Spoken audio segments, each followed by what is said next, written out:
느헤미야서 11장 1절에서 9절까지의 말씀입니다. 느헤미야서 11장 1절에서 9절까지의 말씀을 우리 한 절씩 교독하겠습니다. 먼저 제가 1절을 읽습니다. 백성의 지도자들은 예루살렘에 거주하였고 그 남은 백성은 제비 뽑아 10분의 1은 거룩한 성 예루살렘에서 거주하게 하고 그 10분의 9는 다른 성읍에 거주하게 하였으며 예루살렘에 거주하기를 자원하는 모든 자를 위하여 백성이 복을 빌었느니라. 이스라엘과 제사장들과 레위 사람들과 느디님 사람들과 솔로몬의 신하들의 자손은 유다 여러 성읍에서 각각 자기 성읍 자기 기업에 거주하였느니라.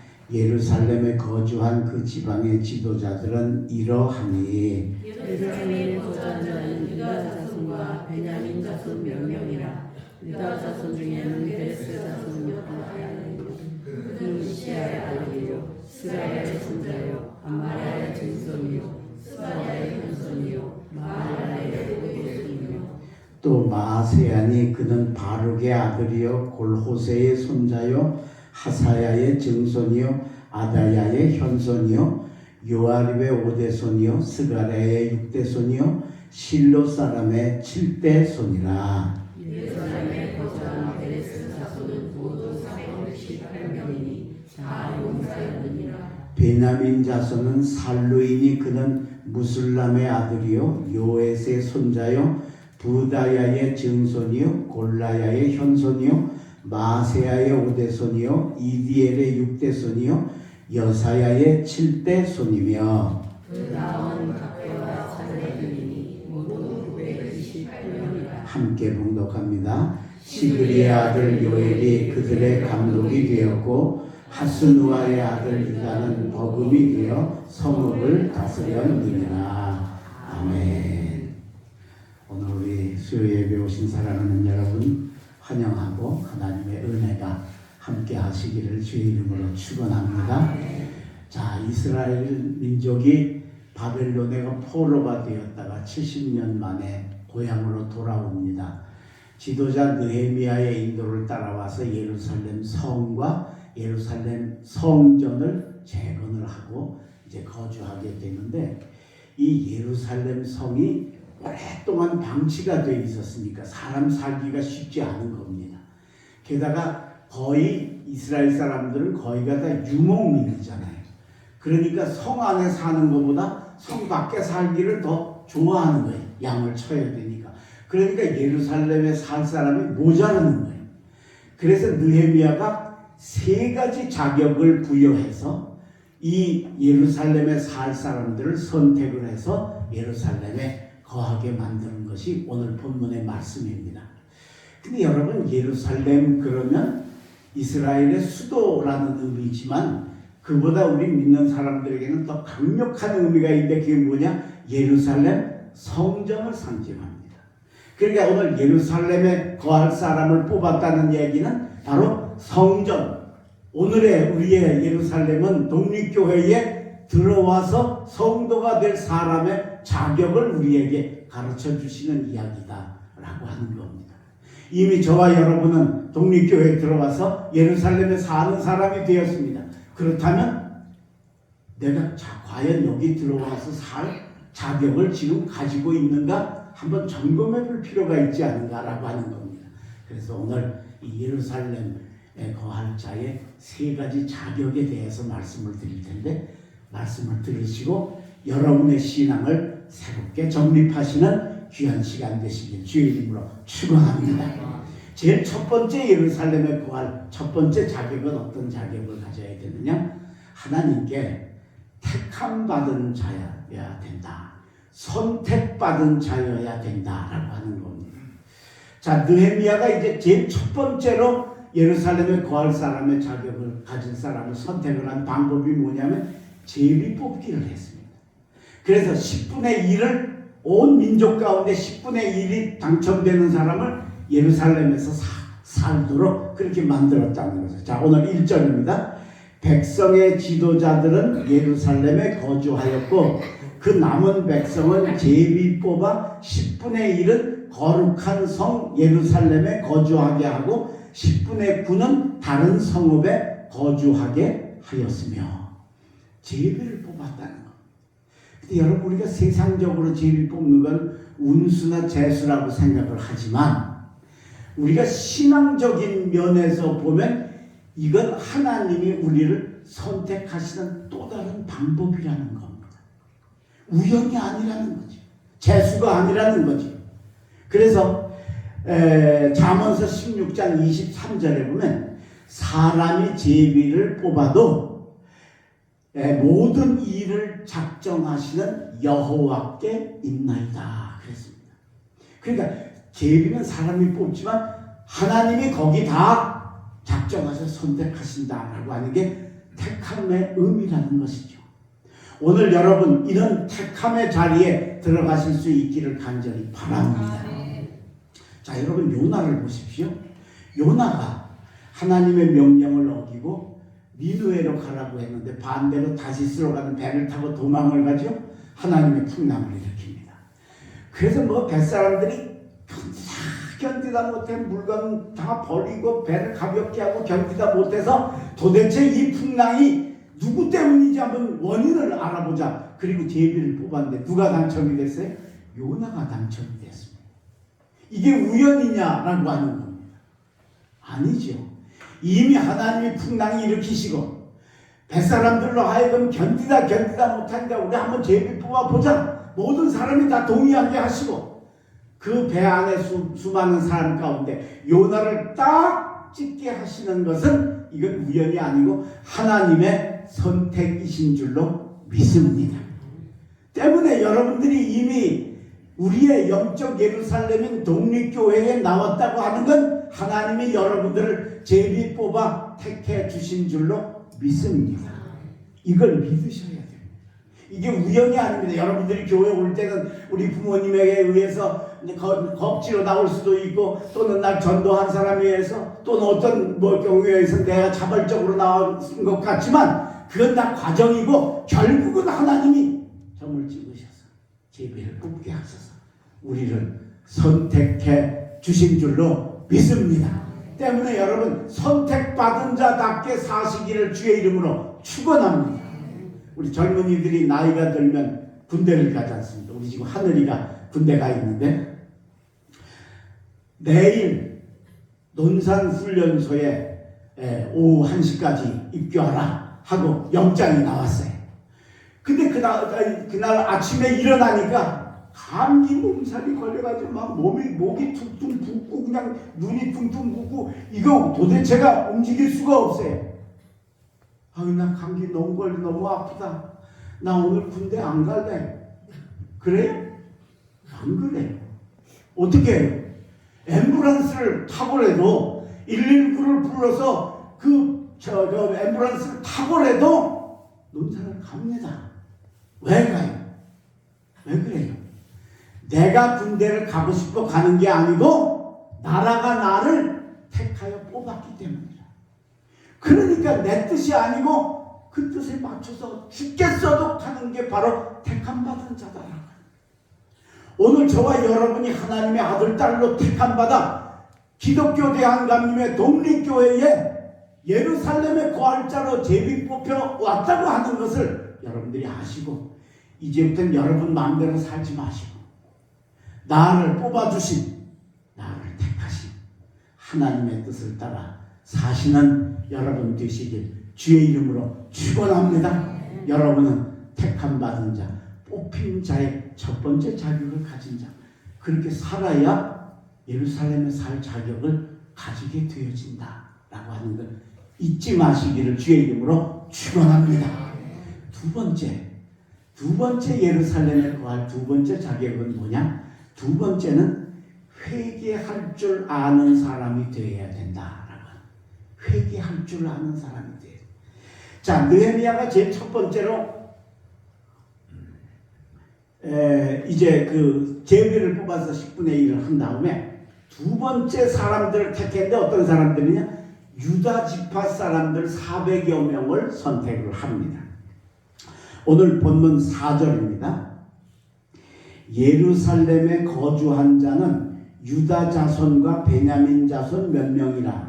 유다 자손 중에는 베레스의 자손 아다야이니 그는 우시아의 아들이요 스가랴의 손자요 아마랴의 증손이요 스바냐의 현손이요 마할렐렐의 오대손이며 또 마하세안이 그는 바룩의 자손이요 아들이요 고로세의 손자요 하사야의 증손이요 아다야의 현손이요 요아립의 오대손이요 스가랴의 육대손이요 실로 사람의 7대손이라. 예루살렘에 거주한 베레스 자손은 모두 468명이니 다 용사였느니라. 그렇게 소개를 합니다. 자, 여러분 여기 보면 유다와 그리고 그 아들 베레스의 자손이 이 두 사람이 있고 그 사람들이 그 가족이 486명이 이제 두 번째로 예루살렘에 선택된 사람이다. 근데 이 두 사람 마하세야와 아다야를 소개를 하면서 이 사람들이 유다 지파라고 하는 것을 증명하기 위해서 무려 7대조 할아버지까지 다 설명을 합니다. 그죠? 우리가 이거 왜 이런 걸 쓸까 도대체? 왜 이렇게 진짜 읽기도 어려운 이런 걸 왜 이렇게 써서 7대조 할아버지까지 이렇게 하는 이유가 뭘까? 유다 베레스 후손이라는 것을 증명하기 위해서요. 그죠? 그렇다고 한다면 유다 베레스 때문에 이 사람들이 예루살렘에 살 자격을 얻었다라고 하는 영적인 의미를 가지게 된다. 그럼 유다 베레스가 누구예요? 유다는 여러분 잘 아시는 것처럼 야곱의 셋째 아들이죠. 그리고 너무도 잘 아는 요셉을 애굽에 판 사람이 바로 이 유다입니다. 동생을 애굽에 노예로 팔아버린 사람이 유다입니다. 근데 그 동생을 팔아버린 것 때문에 조금 마음에 상처를 입어가지고 부모를 떠나서 가나안 사람들, 원주민 또 이방 사람들 속에 가서 살다가 거기 이방 여자하고 결혼을 하는데 그 결혼도 정상적인 결혼이 아니고 좀 강제적인 성격의 것이었다라고 하는 게 성경의 학자들의 이야기입니다. 그래가지고 아들을 셋을 낳았어요. 근데 첫 아들이 엘이라고 하는 아들인데 아들을 셋을 낳았는데 큰 아들이 이제 장가를 결혼을 할 때가 되어서 다말이라고 하는 며느리를 택해가지고 결혼을 시켰어요. 그런데 이 엘이 자녀도 낳지 못하고 그만 죽었어요. 그러면 이스라엘의 그 풍습으로는 장자는 반드시 대를 이어야 되기 때문에 둘째가 형수하고 결혼을 해서 아들을 낳아서 형의 자녀가 돼요. 그 자기 자녀가 아니고 형의 자녀가 되는 거예요. 그 둘째가 오난인데 오난이 이제 하고 형수와 결혼을 한 거예요. 근데 이 오난이 마음이 좀 안 좋은 사람이야. 이건 내 자식도 아닌데 이건 내가 뭐 괜히 애쓰고 이걸 해야 되나. 그리고 일부러 아이를 안 낳으려고 하는. 이게 하나님 보시기에 마음에 안 들었던지 오난도 그만 죽어버렸어요. 셋째가 이제 셀라가 남았는데 셀라는 그때 미성년이었어요. 그러니까 유다가 며느리한테 셋째는 아직 덜 자랐으니까 더 자라서 장성한 다음에 내게 결혼을 시켜줄 테니 너 친정에 가 있어라. 그리고 친정으로 보냈어요. 그리고 정말 얼마 있다가 이 셋째가 이제 성년이 됐는데 이 유다가 생각해보니까 셋째 줬다가 또 죽으면 이제 자기는 대가 끊어지잖아요. 그죠? 그게 무서워서 결혼을 안 시키는 거예요. 차일피일 미루고 핑계대고 안 시키는 거예요. 그리고는 유다가 어느 날 양들을 이끌고 멀리 외지로 양을 치러 나갔는데 나갔다가 외로웠던지 그 동네에 창녀에게 들어가게 됐어요. 근데 돈이 없었던가 봐요. 그래서 현금이 없으니 나중에 갚겠다. 그리고 갓근하고 지팡이하고 도장을 저걸로 맡기고 그리고 장로의 집에 들어간 거예요. 그리고는 돌아와 가지고 이제 양을 그 값으로다가 갚으려고 사람을 보내서 거기 지역에 보냈더니 가서 보더니 이 지역에는 창녀가 없다는 거예요. 아무리 찾아도 그런 사람이 없다는 거예요. 그래서 그냥 빈손으로 돌아왔어요. 갚지도 못하고 물건도 못 찾고. 근데 얼마 있다가 며느리가 아기를 가졌다는 소식이 들려온 거예요. 혼자 사는 며느리가 아기를 가졌으니까 이건 100% 불륜이죠. 그죠? 100% 간음한 거지요. 그래서 유다가 막 화를 불같이 내고 불러가지고 며느리를 불에 태워 죽이려고. 원래는 이 불에 태워 죽이는 법은 없어요. 돌에 맞아 죽는 법은 있었는데 아마 유다가 엄청 화가 났던 거예요. 며느리를 불에 태워 죽이려고 막 판결하려고 하게 됐어요. 그때 며느리 다말이 제 뱃속의 아이의 아버지가 이 사람입니다. 그리고 물건을 내놓는데 보니까 가끈에 유다의 도장에 유다의 지팡이를 내놓는 거예요. 자, 여러분, 이게 얼마나 기가 막힌 일이에요. 자기도 모르는 사이에 며느리하고 관계를 가져서 아기를 갖게 하는 범인이 자기인 거예요. 자기인 거예요. 자, 유다가 그렇게 질이 좋은 사람이 아니라고 그랬어요. 그죠? 예. 동생 팔아먹고, 그죠? 강제 결혼하고, 그 다음에 며느리한테 거짓말해서 어떻게든지 안 하려고 하고, 외지에 나갔다가 외로우면 장녀한테 요만큼도 양심에 가책 없이 들어갈 정도의 옳지 않은 삶을 사는 사람이에요. 게다가 지금 사람들이 다 모여 있잖아요. 며느리 지금 죽이려고 하는 걸로 수많은 구경꾼들은 동네 사람들이 모여 있는데 거기서 자기가 법인이라는 게 드러나면 이게 무슨 개망신이에요. 그죠? 그러니까 얼마든지 난 모르는 거다 이거 잡아뗄 수도 있고, 또 나는 남자니까 뭐 창녀한테 좀 들어갈 수도 있지만 너는 여자가 돼가지고 왜 시아버지를 유혹해서 애를 갖냐고, 둘이 잘못했지만 상대방한테 더 잘못하고 나는 안 잘못했다고 할 수도 있지 않느냐라고 하는 거예요. 근데 여러분, 놀라운 일이 일어납니다. 창세기 38장 26절에 유다가 그 증거물을 보고서 그 자리에서 며느리의 손을 들어줍니다. 그는 나보다 옳도다.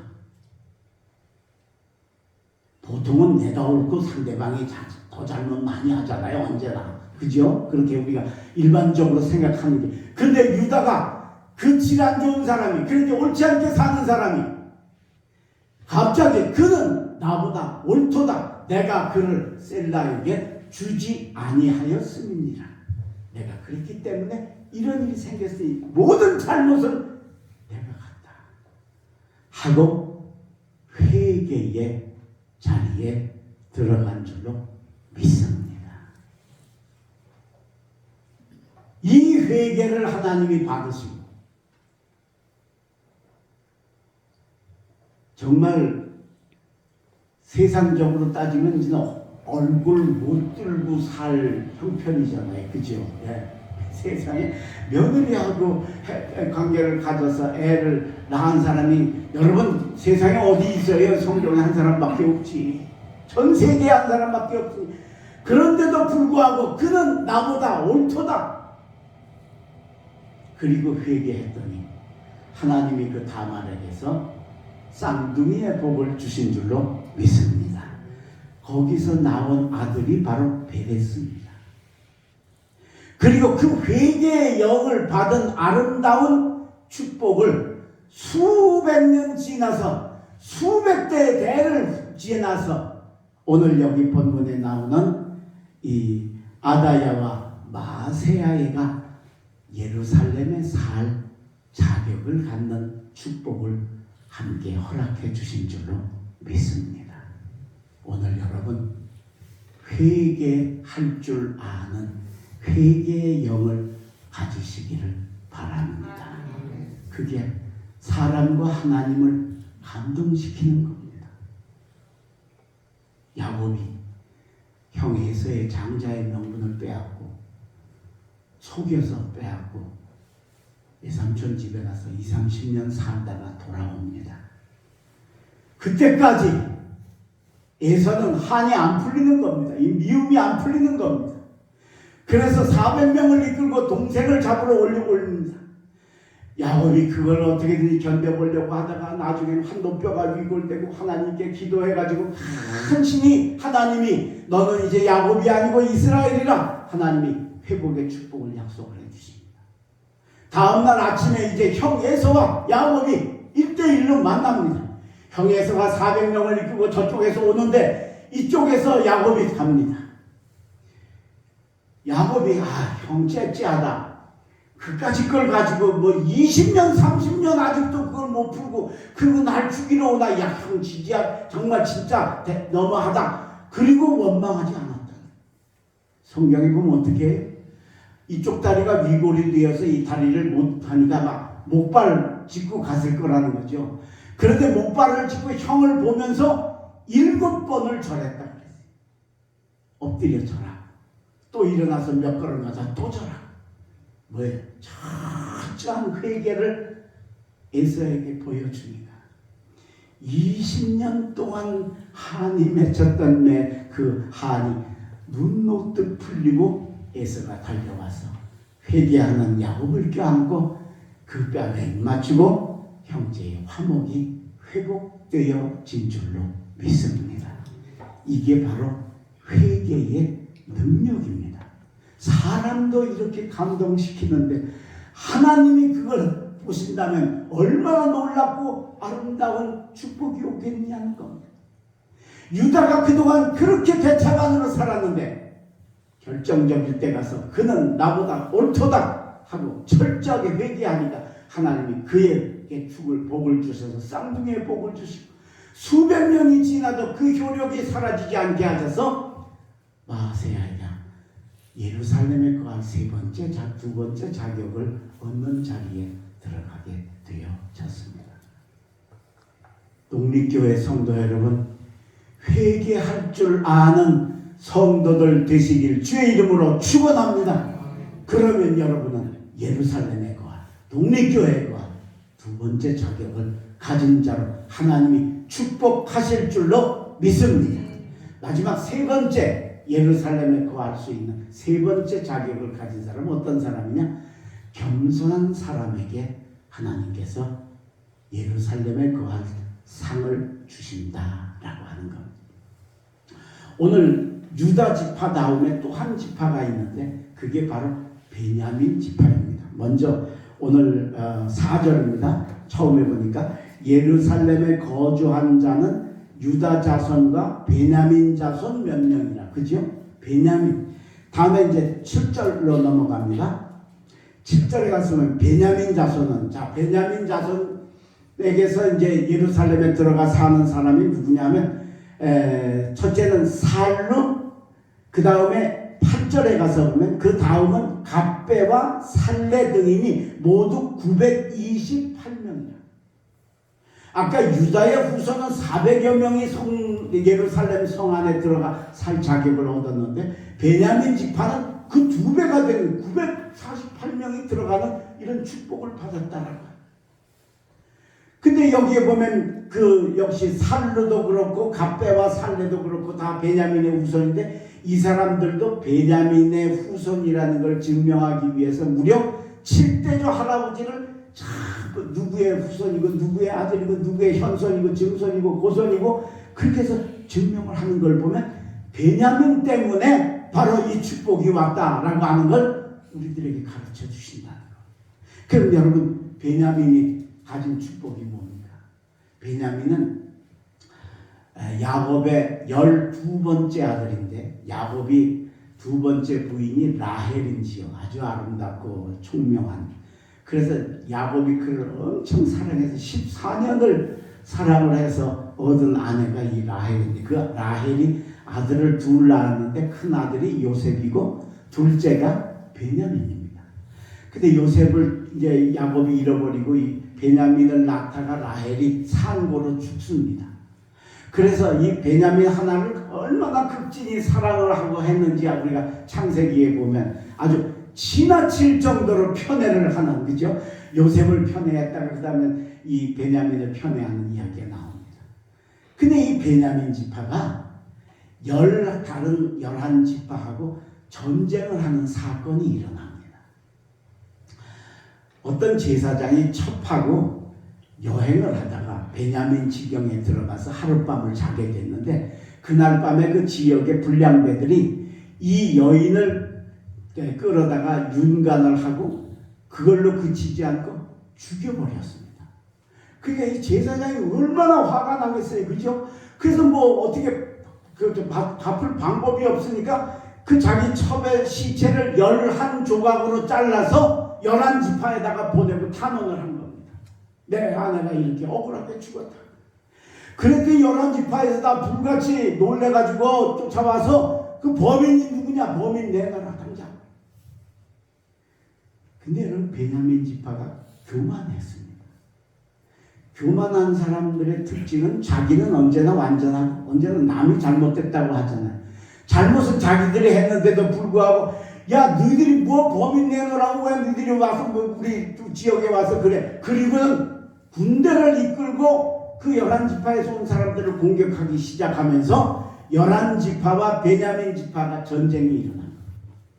근데 여러분, 11지파하고 베냐민 지파니까 벌써 수적으로 게임이 안 되지 않아요. 그래서 결국은 11지파가 이기게 되고 베냐민 지파가 다 남자가 죽고 몇만 명이 죽고 600명이 남았습니다. 딱 600명.